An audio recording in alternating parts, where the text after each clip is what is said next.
जय हिंद। आज हम लोग समझते हैं महत्वपूर्ण टॉपिक। देखिए, इन दिनों में सुप्रीम कोर्ट चर्चा में। सुप्रीम कोर्ट चर्चा इसलिए है कि सुप्रीम कोर्ट ने अपना 20 वर्ष पुराना जो फैसला था उसको पलट दिया है। तो यह चर्चा है कि सुप्रीम कोर्ट ने फैसला पलटा है वो क्या था, आरक्षण पर था। ठीक है, तो आरक्षण पर सुप्रीम कोर्ट ने अपना फैसला पलटा। ये पलटा कितने वर्ष पुराना, 20 वर्ष पुराना फैसला जो कि 5 जजों से पास हुआ था। ठीक है, उसको 7 जजों के द्वारा 2024 में उसको पलट दिया गया है। ठीक है, और यहां पर एससी, शेड्यूल कास्ट और शेड्यूल ट्राइब पर आरक्षण के लिए कोटे में कोटा को समझेंगे कि यहां पर जो अभी डिसीजन आया है, जो नया फैसला आया है, इसमें कहा गया कि एससी एसटी में जो कोटा होता है उसमें भी कोटा किया जाएगा। ठीक है, इसके साथ साथ सुप्रीम कोर्ट के फैसले से जो नाराज क्यों है दलित छात्र और दलित नेता, यानी जितने भी दलित लोग हैं या दलित परिवार के या दलित जो श्रेणी में आते हैं वो लोग इस फैसले से नाराज हैं। सुप्रीम कोर्ट का फैसला जो है सभी को ये भाव नहीं रहा है। इसके साथ साथ समझेंगे कि राष्ट्रपति की शक्तियों को क्यों दरकिनार कर गया। ठीक, यानी जो अभी फैसला है सुप्रीम कोर्ट का फैसला, इसमें जो है राष्ट्रपति की शक्तियों को दरकिनार किया गया। कहें कि राष्ट्रपति की शक्तियां उस पर ध्यान नहीं दिया गया है या इनका पावर कम कर दिया गया है। यानी सुप्रीम कोर्ट का पावर जो है, सुप्रीम कोर्ट के द्वारा राष्ट्रपति का पावर कैसे कम किया गया या कहें कैसे दरकिनार किया गया, इन सभी बातों को आज हम लोग समझेंगे। देखिए, जो मामला किससे, रिजर्वेशन, किसकी रिजर्वेशन से, एससी एसटी रिजर्वेशन से संबंधित है। ठीक है, और 2024 में ये फैसला आया है। तो यहां पर न्यूज क्या बना है कि कोटा के अंदर कोटा को सुप्रीम कोर्ट की मंजूरी मिल गई है, जो कि 2004 के फैसलों को पलट दिया गया है। 2004 में फैसला 5 जजों के संवैधानिक पीठ से आया था, जिसको 2024 में सुप्रीम कोर्ट के 7 जजों के बेंच के द्वारा इसको पलट दिया गया है। और इसमें कहा गया है कि एससी एसटी के लिए बन सकता है सब कैटेगरी, यानी एससी एसटी के अंदर अब जो है सब कैटेगरी भी होगी। ठीक है, और देखिए एससी क्या है, एससी जो 15% आरक्षण है उनमें 39 जातियां, कहते हैं 39 जातियां आती हैं। और सुप्रीम कोर्ट ने कहा गया जो 39 जातियां उनको 15% में भी कोटा दिया, यानी जो 15% जो एससी है उनको अब जातियों में डिवाइड कर दिया गया है। ये जो एससी की जाति है उनको डिवाइड करने के लिए। ठीक, इसके साथ साथ सुप्रीम कोर्ट ने 7 जजों की बेंच है, ये पीठ है, ये राज्य सरकार को कहा है कि अनुसूचित जाति और अनुसूचित जनजाति में सब कैटेगरी बना सकती है। यानी यहां पर डायरेक्ट जो है सुप्रीम कोर्ट के द्वारा राज्य सरकार को शक्ति दी गई है कि आप जो है एससी एसटी अपने क्षेत्र के अनुसार, अपने स्टेट के अनुसार आप कैटेगरी को डिवाइड कर सकते हैं। यानी यहां पर देखेंगे तो यहां पर केंद्र का पावर कम हो गया, राज्यों को पावर अधिक मिल गया। और इसके साथ जो राष्ट्रपति का पावर होता है, राष्ट्रपति की पावर को भी नजरअंदाज किया गया है। ठीक है, तो ये समझेंगे इसके बारे में क्या है। देखिए, ये 7 जजों की बेंच के द्वारा, और इसको जो लीड कर रहे थे भारत के चीफ जस्टिस DY चंद्रचूड़, इसको लीड किया गया है, उनके नेतृत्व में किया गया है। ठीक है, और ये 7 जजों का बेंच का फैसला है। ठीक है, देखिए तो समझ लेते ये है क्या।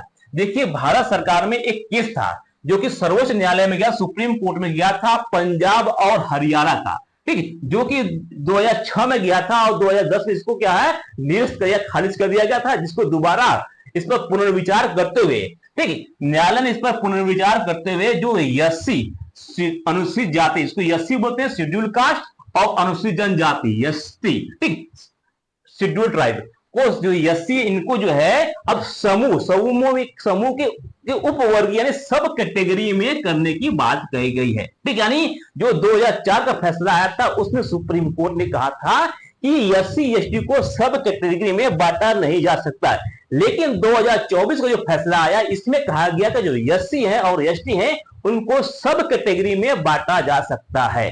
जिस प्रकार से ओबीसी में भी क्या सब कैटेगरी है। ठीक, बिहार में आप कभी होंगे तो बिहार में बीसी और BC1 के नाम से सब कैटेगरी है ओबीसी में। ठीक, तो यहां पर जो मामला था इस सुप्रीम कोर्ट के द्वारा 6-1 से बहुमत से इसको फैसले को दिया गया है। टोटल 7 जजों की बेंच थी, जिनमें से 6-1 से बहुमत से इसको क्या पास कर दिया गया है। और ये मामला था जो 2024 का ईवी चिन्मया बनाम आंध्र प्रदेश, जो कि सुप्रीम कोर्ट में गया था। इस मामले 2004 में इस फैसले को पलट दिया गया है, जिसमें कहा दिया गया है, जिसमें भारत के आरक्षण नीतियों का परिदृश्य दिखाया गया था।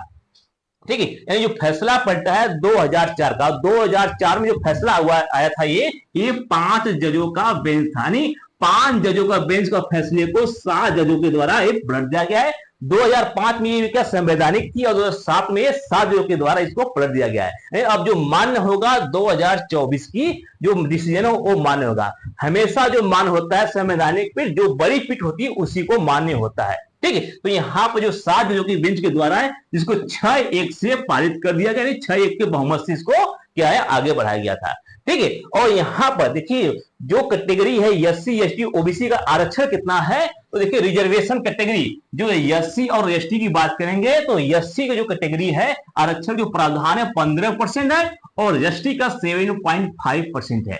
ठीक है, तो एससी में जो टोटल कैटेगरी आती है जातियां आती है 39 कैटेगरियों को सब कैटेगरी में डिवाइड करने की बात कही है सुप्रीम कोर्ट के द्वारा। 7 जजों की बेंच के द्वारा फैसला आया है। ठीक, तो अगर बात करेंगे भारत में टोटल रिजर्वेशन की कितना है तो 59.50 जो रिजर्वेशन है जिनमें से ओबीसी को 27%, ईडब्ल्यूएस को 10% है। ठीक है, तो यहां पर आरक्षण की जो बात हो रही है यहाँ पर एससी एसटी के द्वारा फैसला आया हुआ है और ओबीसी का तो पहले से सब कैटेगरी में है।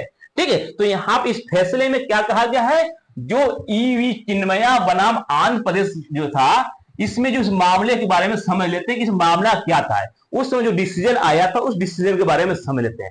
देखिए जो सर्वोच्च न्यायालय ने जो निर्णय लिया है, जो अभी फैसला दिया है ईवी चिन्मया के निर्णय को पलट दिया है, जिससे पहले कहा गया था, यानी 2004 के फैसले में सुप्रीम कोर्ट का 5 जजों का जो फैसला था उसमें कहा गया था कि एससी और एसटी शेड्यूल कास्ट और शेड्यूल ट्राइब में है एक समरूप है, यानी एक समान है, एक समूह है और इसलिए राज्यों द्वारा आरक्षण के प्रावधानों के लिए उन्हें उप समूह विभागीय विभाजित नहीं किया जाता, यानी सब कैटेगरी में विभाजित नहीं किया जाता है। ये 2004 का डिसीजन था। ठीक, 2004 में सुप्रीम कोर्ट के 5 जजों ने कहा था कि एससी एसटी को सब समूह या सब कैटेगरी में डिवाइड नहीं किया जा सकता है। ठीक, इसके साथ उन्होंने कहा कि भारतीय संविधान के अनुच्छेद 341 के तहत ये असंवैधानिक है। क्यों क्या है, सुप्रीम कोर्ट उसने कहा था कि अगर हम सब कैटेगरी में डिवाइड कर देंगे तो ये अनुच्छेद 341 का जो है 341 का क्या है ये संवैधानिक या असंवैधानिक है। तो 341 के बारे में समझेंगे 341 है क्या। ठीक है, इसके साथ साथ भारत में मुख्य न्यायाधीश ने कहा है कि अनुसूचित जातियों और अनुसूचित जनजातियों को उपवर्गीकृत में फैसले में नया फैसला 14 और 341 को ये उल्लंघन नहीं करता है। जो नया डिसीजन आया इसमें सुप्रीम कोर्ट ने कहा है कि अनुच्छेद 14 और अनुच्छेद 341 को ये डिस्टर्ब नहीं करता है, उसका उल्लंघन नहीं करता है। ठीक है, तो यहां पर समझ लेते हैं 300 क्या है। देखिए इसके साथ साथ इस फैसले में जो कहा गया, देखिए इस फैसले में 2 शर्तें हैं जिसको आपको हर राज्य को फॉलो करना पड़ेगा, उसको मानना पड़ेगा। क्या है कि पहला जो बहुत इंपॉर्टेंट है, पहला यह है कि जो सुप्रीम कोर्ट जो डिसीजन दिया है राज्यों को, जो ये आदेश दिया है, जो राज्यों को पावर दिया है, उसने कहा है कि पहली जो है अनुसूचित जाति के भीतर किसी भी एक जाति को 100% का कोटा नहीं दे सकते। यानी मानिए कोई राज्य चाहे कि, क्योंकि राज्य में क्या होता है, राज्य जो जिसको वोट अधिक मिलता है, जिसके फेवर होता है उसको लिए अधिक भला चाहता है। तो पहला सुप्रीम कोर्ट ने कहा है किसी एक जाति को 100% आरक्षण आप नहीं दे सकते हैं। दूसरी सूची में कहा है कि अनुसूचित जाति में शामिल किसी भी कोटे को तय करने के लिए पहले उसकी हिस्सेदारी को पुख्ता होना चाहिए। देखिए अब यहां पे चुनौती क्या है कि यहां सुप्रीम कोर्ट ने कहा कि आप किसी भी कैटेगरी, एससी की जो कैटेगरी है उसमें आप जो हिस्से देंगे पहले मालूम होना चाहिए कि वो हिस्से में कौन की जाति की संख्या क्या है। अब जातियों को संख्या पता करने के लिए आपको जनगणना कराना होगा और जब जनगणना कराना होगा तो पहले ही यहाँ पर बहुत सी राजनीतिक पार्टियां क्या है जो जनगणना का विरोध करती हैं। तो यहाँ पर जो है जो सेकेंड लाइन है कि यहाँ पर पुख्ता सर्टिफिकेट मिलने के लिए जनगणना पड़ेगा और जनगणना करने के लिए यहाँ पर फिर से सुप्रीम कोर्ट में जाएगा कि जनगणना कराना है कि नहीं कराना है, जिस कारण से क्या फिर दोबारा क्या कोर्ट में जाने के लिए उम्मीद है। ठीक, फैसले के सुप्रीम कोर्ट ने 7 जजों की बेंच के द्वारा संविधान को पीठ में कहा है कि ये अनुसूचित जाति और में शामिल जातियों के आधार पर बांटना संविधान का अनुच्छेद 341 का उल्लंघन नहीं है। यानी देखिए 3 कंडीशन में, पहला कंडीशन क्या, किसी को 100% नहीं दे सकते हैं। जो सेकेंड कंडीशन है कि आपको एक पुख्ता सबूत हो, पुख्ता डाटा हो कि उस जाति के लोग कितने हैं, उनके अनुसार ही आप आरक्षण देंगे। इसका मतलब आपको जाति जनगणना कराना पड़ेगा, और बहुत से पार्टियां क्या है जाति जनगणना का विरोध करेंगे, यानी प्रशासन को भी समस्या झेलना पड़ेगा। ठीक है, अब समझ ले 341 क्या इन्होंने कहा है कि 341 का उल्लंघन है। देखिए 341 है क्या, 341 आर्टिकल 341 है क्या, जो कि अनुसूचित जातियों करता है, और इसमें जो है पावर जो है सुप्रीम कोर्ट के, जो सुप्रीम कोर्ट है उसको पावर न होकर किसकी पावर है, राष्ट्रपति। तो यहां पर राष्ट्रपति क्या है, ध्यान दीजिएगा, राष्ट्रपति किसी राज्य और संघ क्षेत्र में संबंध में जहां वह राज्य में है और राज्यपाल के परामर्श के पश्चात वो सूचना के अनुसार जाति मूल वंश जातियों के अनुसार उसमें समूह में वर्गित कर सकता है। इसके साथ साथ उसके पास पावर है कि संघ में कौन से जाति अनुसूचित होगा, कौन सा एसटी होगा। यानी यहाँ पर जो राष्ट्रपति को पावर है 341 के अनुसार किस जाति को हम एससी में रखे, किसको एसटी में रखे, किसको ओबीसी में रखे, यानी ये किसी पावर है, राष्ट्रपति की पावर है। लेकिन इसको बाईपास करते हुए सुप्रीम कोर्ट ने एक अपना अलग डिसीजन दे दिया।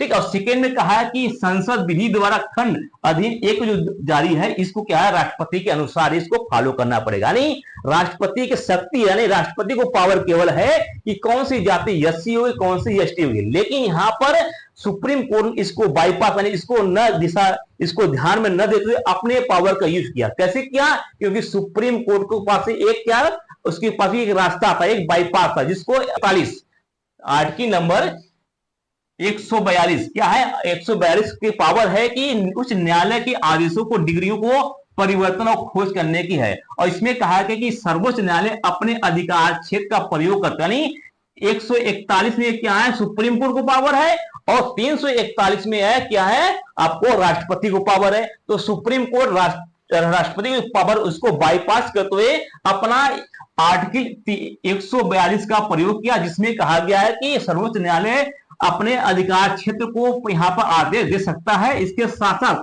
समक्ष अगर कोई भी लंबित है या कोई भी रुका हुआ है उसको सुप्रीम कोर्ट आदेश दे सकता है। ठीक है, तो यहाँ पर आदेश दिया है, सुप्रीम कोर्ट ने कहा है कि जो एससी एसटी हैं इनके लिए राज्यों के द्वारा कोटा निर्धारित किया, यानी ये सुप्रीम कोर्ट अपना जो है डिसीजन राज्यों को छोड़ दिया कि राज्य अब इसको समझे कि आपके राज्य में कितना एसटी कितना एससी है, उनमें कितनी जातियां, उसको आप कैटेगरी में बांटे। यानी सुप्रीम कोर्ट ने अपना मोहरा के राज्यों को छोड़ दिया। एक प्रकार का अब राज्यों के अंदर क्या होगा, विद्रोह हो जाएगा, राज्यों के अंदर तनाव फैलेगा, क्योंकि जिस कैटेगरी या जिस राज्य में जिस पार्टी की जो बहुमत होगी, जिस पार्टी के लोग अधिक वोट देते हैं राज्य की, उसी की ओर झुकेंगे। ठीक है, तो यहां पर देखिए जो डिसीजन आया, यहां पर केवल एक व्यक्ति है जो कि बीएम त्रिवेदी है, इन्होंने इसका विरोध किया। कहा कि हम यहां पर 341 का बाईपास कर रहे हैं। सुप्रीम कोर्ट का जो सुप्रीम कोर्ट ने कहा कि हम राष्ट्रपति पावर को कम कर रहे हैं या राष्ट्रपति पावर को नजरअंदाज कर रहे हैं। ठीक, इस कारण से इन्होंने डिसीजन नहीं दिया। बाकी 6 जो जज हैं इन्होंने पारित किया कि नहीं, एससी कैटेगरी में सब कैटेगरी होना चाहिए। ठीक है, इसके साथ समझते हैं। देखिए यहां पे क्या है, देखिए रिजर्वेशन होता क्या, रिजर्वेशन किसमें दिया जाता है। देखिए रिजर्वेशन जो होता है, it is simple term of reservation in the Indian of the all the about the reservating ऐसे to the seat government job में, यानी गवर्नमेंट के जॉब में दिया जाता है, एजुकेशनल इंस्टीट्यूशन में दिया जाता है। ठीक है, एंड लेजिस्लेटिव मतलब असेंबली में जाता है, एमपी एमएलए बनते उसमें भी क्या कैटेगरी है। तो फिर हाल में जो एक कैटेगरी है, जो कैटेगरी डिवाइड किए गए, किसमें किया गया है, जॉब में, यानी जॉब और इंस्टीट्यूशनल में दिया गया है, एजुकेशन में दिया गया है।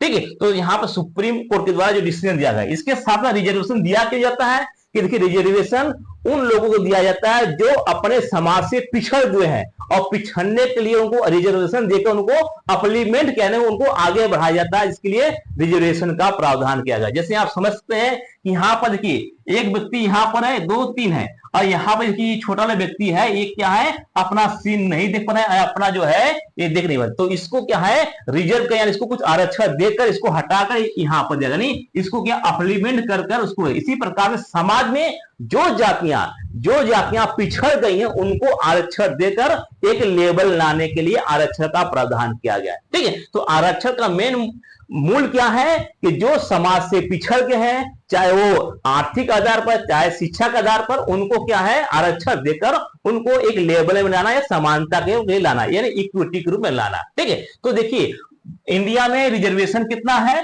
तो रिजर्वेशन की बात करेंगे तो देखिए एससी एसटी, जो एसटी एससी है उनका रिजर्वेशन जो है टोटल 22.5% है, जिनमें एससी को 15% और एसटी को 7.5% क्या है दिया जाता है। ठीक है, इसके साथ साथ ओबीसी, ओबीसी की बात करें तो ओबीसी को 27% है। ठीक है, ईडब्ल्यूएस इकोनॉमिक वीकर सेक्शन को 10% दिया जाता है। ठीक है, इसके साथ साथ जनरल जो है आपका 40.45% है। ठीक है, ये क्या है भारत में आरक्षण का प्रावधान है, यानी आरक्षण देखेंगे तो एससी एसटी ओबीसी और ईडब्ल्यूएस में डिवाइड है।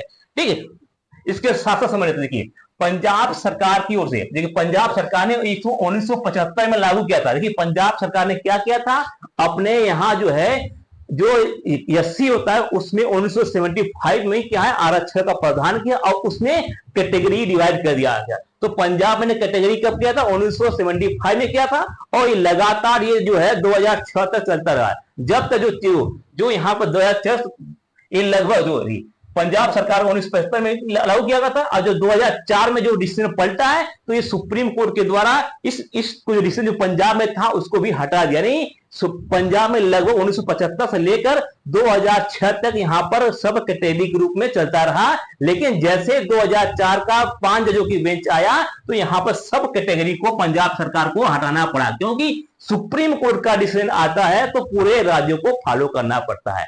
ठीक है, तो पंजाब में अनुसूचित जाति जो है पिछड़ा वर्ग जो है सेवाओं के लिए अधिनियम 2000 में जब मामला आया तो इसको द्वारा 2006 में धारा 45 को लंबित करके इसको हटा दिया गया।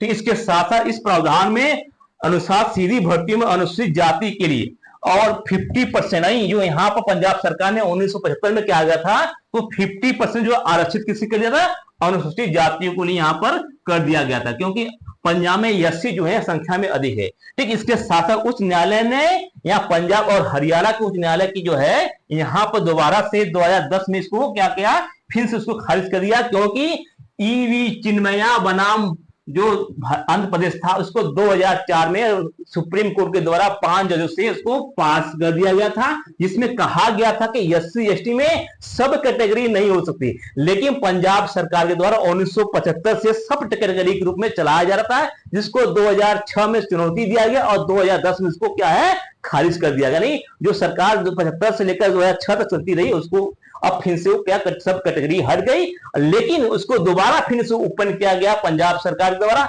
जिसको 2024 में पुनर्विचार करते हुए उस पर सुनवाई हुई और सुनवाई में जो पंजाब सरकार के द्वारा सब कैटेगरी है उसको दोबारा मान्यता दे दी गई, यानी दोबारा उसको फॉलो कर दिया गया है। ठीक है, तो यहाँ पे क्या है, यहाँ पर राज्य सरकार को देखिए राज्य सरकार कानून को प्रभाव क्या पड़ेगा, इस निर्देश से विभिन्न राज्यों में कानून की बरकरार रखने के लिए पहले जो रद्द कर दिया गया था उनको क्या है फिर से पंजाब और तमिलनाडु का जो नियम है उसको फिर से बरकरार, यानी जो पंजाब और तमिलनाडु में जो पहले से सब कैटेगरी था उसको दोबारा से चालू कर दिया गया है। ठीक है, इसके साथ साथ आरक्षण का भविष्य में क्या होगा, तो राज्यों के पास, यानी आरक्षण जो है किसी पास चला गया, राज्यों के पास, अब राज्य बना सकते हैं। अब राज्य बना सकते हैं तो यहाँ पर क्या है, केंद्र की वैल्यू घट गई, यानी केंद्र की जो पावर कम हो गई। ठीक है, इसके साथ साथ उप वर्गीकरण सब कैटेगरी के लिए नीतियां बनाने के लिए इसे राज्यों पर छोड़ दिया गया सुप्रीम कोर्ट ने। ठीक है, और यह निर्णय आरक्षण के प्रशासन के लिए भी एक मिसाल बन सकती है। ठीक है, और ये जो कायम रखने के लिए यहाँ पर प्रशासन भी क्या इसको चुनौतियों का सामना करना पड़ेगा। ठीक है, इसके साथ अब देखिए उपवर्ग यानी सब कैटेगरी के लिए चुनौतियां क्या होगी। देखिए सुप्रीम कोर्ट ने दे दिया डिसीजन की एससी एसटी में क्या है, अब सब कैटेगरी बांट दी, लेकिन इसमें चुनौतियां बहुत सारे हैं। पहला चुनौतियां क्या है, डेटा है, जो डाटा संग्रह करने और साक्ष्य के लिए बहुत चुनौती होगी, यानी आपको ये मालूम करने किस राज्य में कितने 39 जाति में कितने लोग हैं, इसके लिए आपको जनगणना करना पड़ेगा, और पुख्ता सबूत नहीं होगा तो इसको क्या सुप्रीम कोर्ट में बार बार चैलेंज करेंगे। ठीक है, इसके साथ डेटा की सटीक सुनिश्चितता करने के लिए पूर्वाग्रहों से बचना होगा, यानी कोई भी अगर डाटा इकट्ठा करना है, हमारी कोई पार्टियां हैं अपने राज्य में काउंट करा रहे, लेकिन उस पार्टी को मालूम है कि इस जाति के लोग हमको वोटिंग नहीं करते हैं, तो डाटा सही दिखाएगा नहीं दिखाएगा, इसकी चुनौतियां होती हैं, यानी पूर्वाग्रह से भी संग्रह होना पड़ेगा। हितों के संतुलन की बात होगी, अगर यहाँ पर हर हित के लिए संभावना है कि यहाँ पर राजनीतिक पार्टियां भी अपने अनुसार करें, क्योंकि ये प्रावधान में कहा गया कि यहाँ पर राज्य अपने अनुसार बनाएंगे, राज्य अपने अनुसार डाटा इकट्ठा करेंगी।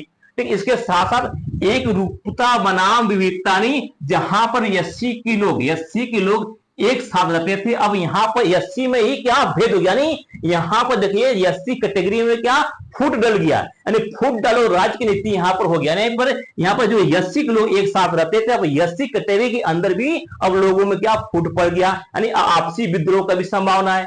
ठीक, और ये इसके साथ साथ यह सुनिश्चित करना महत्वपूर्ण है कि उप श्रेणी में आरक्षण की नीतियों के समग्र लक्ष्यों को कमजोर न करें। ऐसा न हो कि सब कैटेगरी बना दिया जाए लेकिन जो मेन लक्ष्य वही प्राप्ति न हो पाए। ठीक, इसके साथ राजनीतिक जो प्रभाव यानी राजनीतिक प्रतिरोध की भी सामना करना पड़ेगा, क्योंकि उपवर्गीय नीतियों को राजनीतिक समूहों से विरोध का सामना करना पड़ा गया। नहीं, कुछ ऐसे लोग होंगे जो कि इसका क्या स्वागत करेंगे राजनीतिक पार्टी, और कुछ क्या इसका विरोध करेंगे। ठीक है, तो विरोध वो करेंगे जो इनके लिए क्या खिलाफत होंगे, जो इसके लिए सही नहीं ठहरेंगे वो क्या खिलाफत करेंगे। या इसके साथ साथ जो एससी के समूह के लोग हैं इसको क्या नहीं मार रहे हैं, इसका विरोध कर रहे हैं। एससी के राजनेता भी इसका विरोध कर रहे हैं कि नहीं ये क्या है, एससी के जो लोग हैं, एससी एसटी के लोग उनके अंदर आंतरिक विद्रोह करा दे रहा गया सुप्रीम कोर्ट के द्वारा। यानी यहां पर देखेंगे तो सुप्रीम कोर्ट के द्वारा जो एससी कैटेगरी के समूह है उनमें क्या फूट डल गया है, जिस कारण से इसका जो है विरोध हो रहा है। इसके साथ समाज में भी क्या जो सामाजिक तनाव बढ़ जाएगा, क्योंकि जब यहाँ पर एससी कैटेगरी के अंदर ही अपने लोगों में ही जब फूट डल जाएगा तो समाज में तनाव बढ़ेगा। इसके साथ साथ प्रशासन को इसको संभालने में मुश्किल पड़ जाएगी। ठीक, और जितने भी एससी कैटेगरी के जो नेता हैं जैसे चंद्रशेखर आजाद हो गए, सुश्री मायावती हो गए, ठीक, इन लोगों ने इस पर जो है जो सुप्रीम कोर्ट का जो डिसीजन है इस पर विरोध जताया। उन्होंने कहा है कि इसके आने से जो एससी कैटेगरी के जो लोग हैं आंतरिक विद्रोह हो जाएगा और एससी समूह के अंदर ही खुद का क्या है विद्रोह होगा और वहां पर फुट हो जाएगा। इस कारण से इसका विरोध हो गया और इन राजनेताओं ने कहा है कि हम 9 अगस्त को पूरे भारत में क्या है इसका आंदोलन करेंगे और सुप्रीम कोर्ट से कहेंगे कि अपना जो डिसीजन इसको पलट दे या कहे इसके डिसीजन को चेंज कर दे। ठीक है, यहाँ पे भारत के जो ये जो भीम आर्मी के चीफ जो है चंद्रशेखर आजाद भी इस डिसीजन से खुश नहीं है और यहाँ पे जो है संविधान का पलटने के लिए कहा गया है और संविधान का पलटने से जो एससी समूह को में फूट डल गया। इसलिए जो दलित नेता या एससी छात्र हैं इससे नाराज हैं कि एससी के अंदर ही फूट डल गया। नहीं, सुप्रीम कोर्ट एक क्या किया कि समूह के अंदर ही समूह को बांटने का काम किया है। आई होप कि आपको अच्छी तरह समझ में आ गया कि सुप्रीम कोर्ट ने अपना खुद का फैसला जो कि 2004 का जो 5 जजों के संवैधानिक पीठ से पास हुआ था उसी डिसीजन को सुप्रीम कोर्ट के द्वारा 2024 में किस प्रकार से पलट दिया गया है। क्या ये डिसीजन सही है क्या गलत है, आप कमेंट बॉक्स में हमको ये जरूर बताइए, फीडबैक दीजिए। आई होप कि आपको अच्छी तरह से समझ में आ गया। मिलते हैं नेक्स्ट वीडियो में। जय हिंद।